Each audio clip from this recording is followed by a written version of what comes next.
नवोदय क्रांति प्रस्तुत करते हैं ऑनलाइन क्लास। नमस्कार प्यारे बच्चों, मैं आपके बीच आपका अध्यापक क्लास 5th मारीगोल्ड का सेकंड यूनिट का फर्स्ट चैप्टर फ्लाइंग टुगेदर लेकर। तो प्यारे बच्चों, जैसे मैं आपको बोलता हूँ, there is no exact translation of any English text, but we have to follow the translation method as we are not the native speaker of this language. हम नेटिव स्पीकर नहीं हैं इस लैंग्वेज के, हम अमेरिका में या Britain में नहीं रहते, तो हम ट्रांसलेशन मेथड ही ऑप्ट करेंगे और बिल्कुल क्लोज ट्रांसलेशन करने की कोशिश करेंगे। तो बच्चों प्लीज़ ध्यान से इसे देखें। देखो बच्चों, ये जो चैप्टर है इसका नाम है फ्लाइंग टुगेदर। फ्लाइंग आपको पता है बच्चों, टुगेदर आपको पता है। टुगेदर मतलब इकट्ठे उड़ना, फ्लाइंग उड़ना। अब देखो बच्चों, यहाँ पर रेड स्क्रिप्ट में साइड में वर्टिकली नीचे को कुछ लिखा है। वर्टिकली मतलब नीचे को, हॉरिजॉन्टल बच्चों ऐसे ये परली साइड को जो चलता है। देखो बच्चों, हॉरिजॉन्टल और वर्टिकल में फ़र्क बताता हूँ। ये हॉरिजॉन्टल है और ये वर्टिकल है, तो ऐसे आप समझ सकते हैं क्या होता है और वर्टिकल क्या होता है। अब देखो, trees and plants are to be conserved. Here conserve mean संरक्षण। आपको कई बार आप पढ़ते हैं कि पानी का संरक्षण क्यों करना चाहिए, ये वो संरक्षण है, बचाव। Trees and plants are to be conserved. पेड़ों और पौधों का बचाव करना चाहिए, संरक्षण करना चाहिए। डिस्कस इन क्लास, क्लास में इसे डिस्कस करें, इसके बारे में बात करें। And find out which plants, creeper और tree may be harmful for the existence of other. अब आप ये बात करेंगे कि कौन सा जो पेड़ है या पौधा है वो मानवता के लिए या दूसरों के जीवन के लिए, जीवन पर प्रतिकूल प्रभाव डालता है या बुरा प्रभाव डालता है या नुकसानदायक है। अब देखो बच्चों, आप कुछ भी तरीके से इसको समझ सकते हैं। एग्जिस्टेंस जीवन, हार्मफुल नुकसान, क्रीपर लता को बोलते हैं, प्लांट्स पौधों को बोलते हैं। तो बच्चों let us start the chapter. पहले, what happened when you didn't do as they asked you to do. क्या होता है बच्चों जब लोग कहते हैं या कोई आपको कहता है, कुछ पूछता है करने को और आप उसको नहीं करते। तो इसी के ऊपर बेस्ड एक स्टोरी है, जो आप इसको बड़े पढ़ेंगे तो आपको बड़ा मज़ा आएगा। आधा मैं आज पढ़ाऊँगा, आधा मैं कल पढ़ाऊँगा। Deep in a forest stood a very tall tree. Deep in a forest stood a very tall tree मतलब घने जंगलों के बीच में, डीप मतलब बिल्कुल बीच में जाके, डीप घने जंगलों के बीच में एक बहुत बड़ा पेड़ था। टाल ट्री, लंबा। टाल हेयर एडजेक्टिव बच्चों, एडजेक्टिव। ये ट्री की विशेषता बता रहा है। ट्री, इट इज़ यूज्ड या इट क्वालिफाई या इट मॉडिफाई द नाउन। तो प्यारे बच्चों, तो ये ट्री, टॉल, लिटल, मैं आपको बाद में भी इस पे बात करूँगा कि टॉल, लिटल ये सभी एडजेक्टिव हैं। It's leafy branches spread out like strong arm. Spread here means फैली हुई थी। इट्स लीफी ब्रांचेस, इसकी जो पत्तेदार टहनियाँ थी वो स्प्रेड आउट लाइक, वो एक मजबूत बाजू की तरह फैली हुई थी। स्प्रेड बच्चों, इसका मतलब, स्प्रेड का मतलब आपको समझ आ गया, फैली हुई थी। अब देखो बच्चों, यहाँ इट्स भी यूज़ हुआ है। अब इट्स क्या है बच्चों, नाउन है, प्रोनाउन है या एडजेक्टिव है। अब बच्चों इट्स किसकी जगह पे लगा है? इट्स मतलब पेड़ की जगह पे लगा है। तो ये जो the word used in place of noun वो प्रोनाउन होते हैं। तो इट्स क्या है बच्चों, प्रोनाउन है। This tree was the home of a flock of wild geese. अब ये दिस ट्री, जो ये पेड़ था, ये घर था जंगली हंसों के झुंड। फ्लॉक, झुंड बच्चों, जो इकट्ठे, फ्लॉक मतलब गीज का फ्लॉक होता है, झुंड में जब वो चलते हैं तो उसको फ्लॉक मतलब झुंड, जो हंसों के झुंड को ये फ्लॉक बोल रहा है। They felt safe there. Feel, felt, felt, feel, felt, felt. They feel safe there. देखो बच्चों, दे, अब गीज, फील, गीज नाउन है तो नाउन की जगह हमने फिर से दे लगाया और प्लूरल सेंस में लगाया क्योंकि गीज भी प्लूरल थे। तो दे फेल्ट सेफ देयर, वो वहाँ पर सुरक्षित महसूस करते थे। One of the geese was a wise old bird. One of the geese, उनमें से एक, वन आपको पता है एक को बोलते हैं, उनमें से हंसों में एक बहुत ही बूढ़े, वृद्ध या बूढ़े bird. Was a wise old bird मतलब उनमें से एक बहुत ही वृद्ध बुद्धिमान पक्षी था, बूढ़े या वृद्ध भी आप उसको बोल सकते हैं। He noticed a small creeper at the foot of the tree।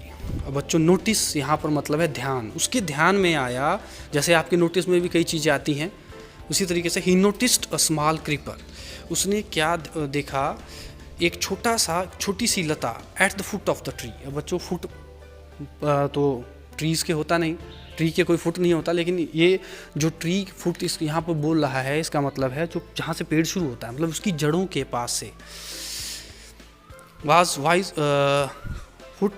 He noticed a small creeper at the foot of the tree, उसने ध्यान एक लता देखी पेड़ के निचले भाग के साथ। अब बच्चों he spoke to the other birds about it. Speak, spoke, spoken. Speak मतलब बोला, स्पोक मतलब भी बोला। ये सिर्फ वर्ब का है, क्योंकि बच्चों ये जो आपकी स्टोरी है ये पास्ट में ही होती है स्टोरी हमेशा, तो इसमें हमेशा ही maximum second form of the verb लगता है। तो he spoke to the other birds about it, उसने और पक्षियों से इसके बारे में बात की। अब देखो इसने क्वेश्चन पूछा बच्चों, do you see that creeper, do you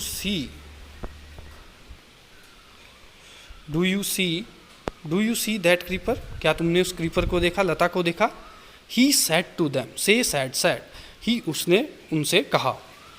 देखो जी यहाँ दैम है, अब दे देम, ये दैम यहाँ पर रिफ्लेक्सिव प्रोनाउन है, इसको आप इस तरीके से याद रखें कि प्रोनाउन के रिफ्लेक्सिव भी प्रोनाउन होते हैं, माई सेल्फ, हर सेल्फ, तो ये दैम भी रिफ्लेक्सिव प्रोनाउन है।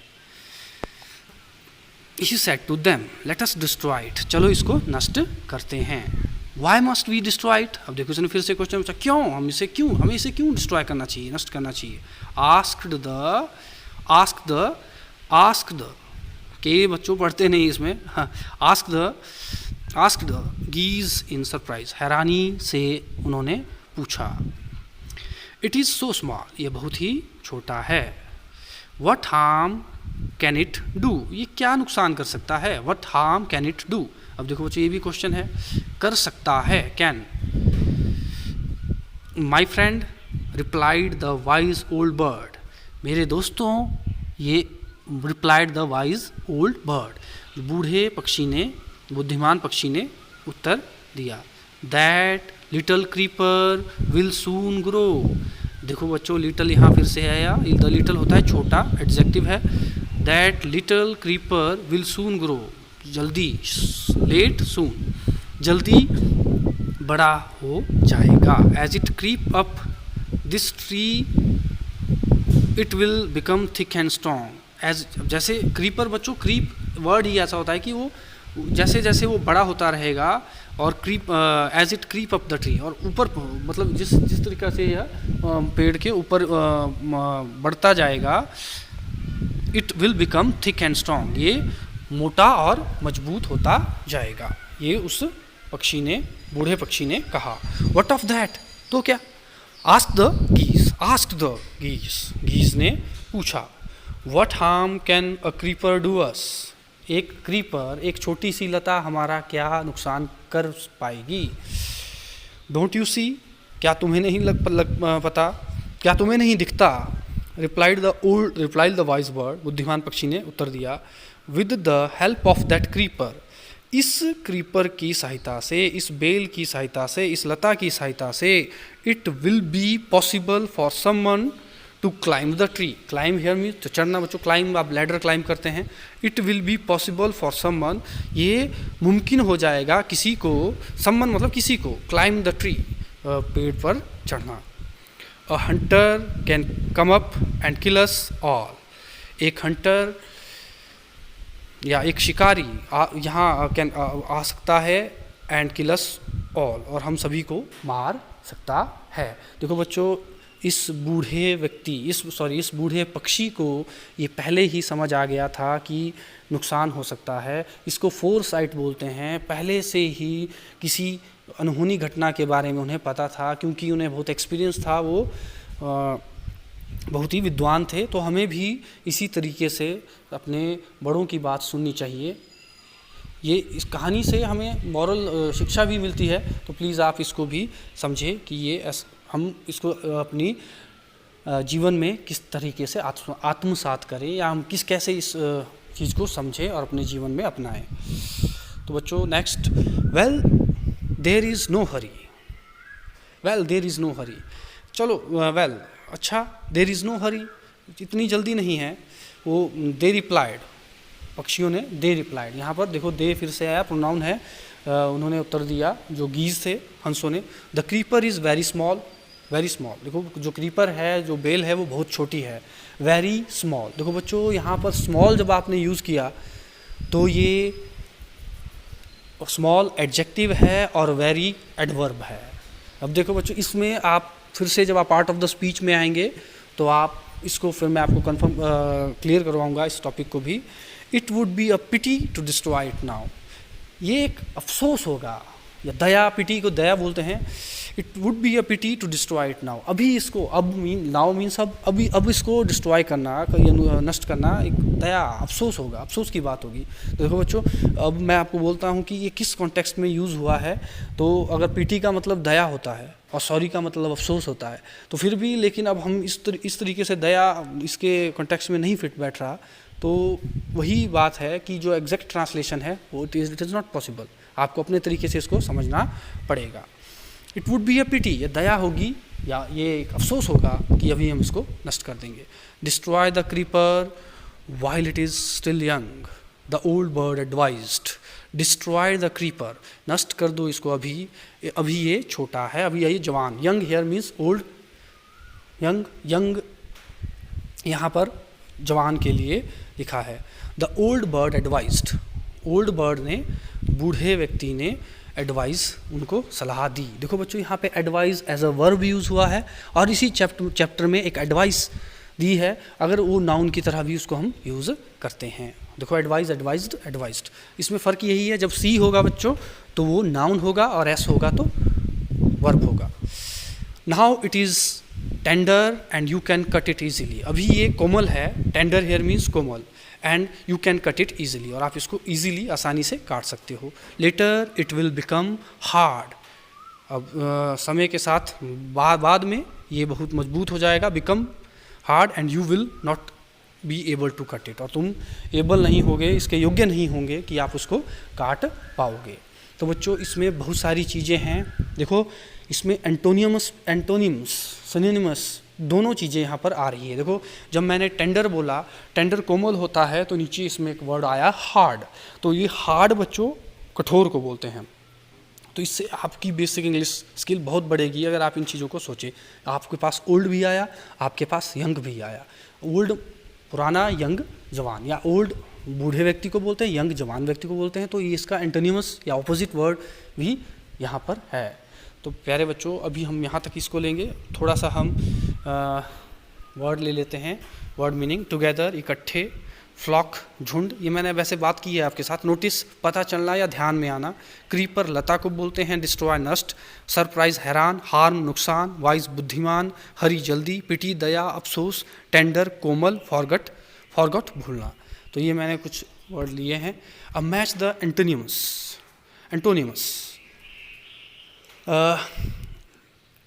टेंडर, अब देखो बच्चों टेंडर का आपको यहाँ पर ढूंढना है, क्या होगा, ये मैंने बात भी की थी।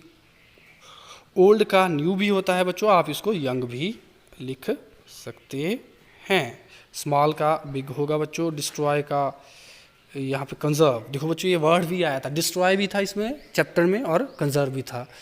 तो हरी का हो गया काम और स्ट्रॉन्ग का हो गया बच्चों वीक। तो इसी तरीके से आप ऐसे कर सकते हैं। और नेक्स्ट थोड़ा सा हम क्वेश्चन भी इसके ले लेते हैं।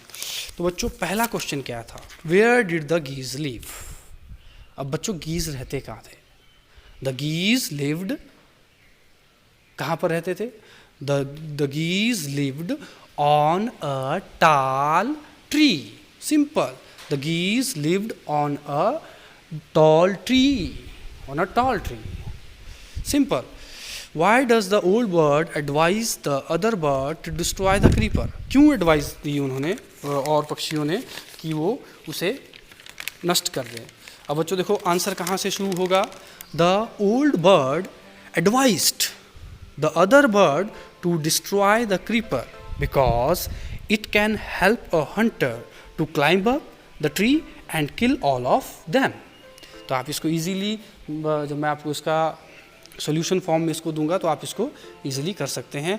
आंसर क्वेश्चन में ही लिखे हैं बच्चों। द ओल्ड बर्ड एडवाइज का एडवाइज्ड हो जाएगा the other bird to destroy the creeper because it can help a hunter to climb up the tree and kill all of them. और पहला तो बहुत ही आसान है बच्चों, where did the geese live? तो the geese lived on a tall tree in a deep forest भी आप साथ में लिख सकते हैं। तो ये बहुत इजी है बच्चों। दो ही क्वेश्चन अभी हमारे पास आए हैं जो हमने पढ़ा है। अब state whether the following statements are true और फॉल्स। अब आपको बताना है कि ये ट्रू है या फॉल्स है। The tree was the house of a flock of parrots. तो बच्चों ट्रू है या फॉल्स है? No, it is false. वहाँ पर गीज रहते थे, ना कि पैरट। और the wise old bird wanted the creeper to be destroyed. Wanted चाहता था, क्रीपर डिस्ट्रॉय नष्ट। तो आप इसको थोड़ा थोड़ा एग्जैक्टली, द ओल्ड बर्ड आपको समझ पता है किसको बोलते हैं? वांटेड चाहता था, द क्रीपर टू डिस्ट्रॉय। तो yes, it is true statement. Statement होता है बच्चों कथन। द हंटर, सॉरी बच्चों, दो ही हमारे अभी तक यहाँ पर हैं। तो हमारा ये चैप्टर यहाँ पर समाप्त। Thank you.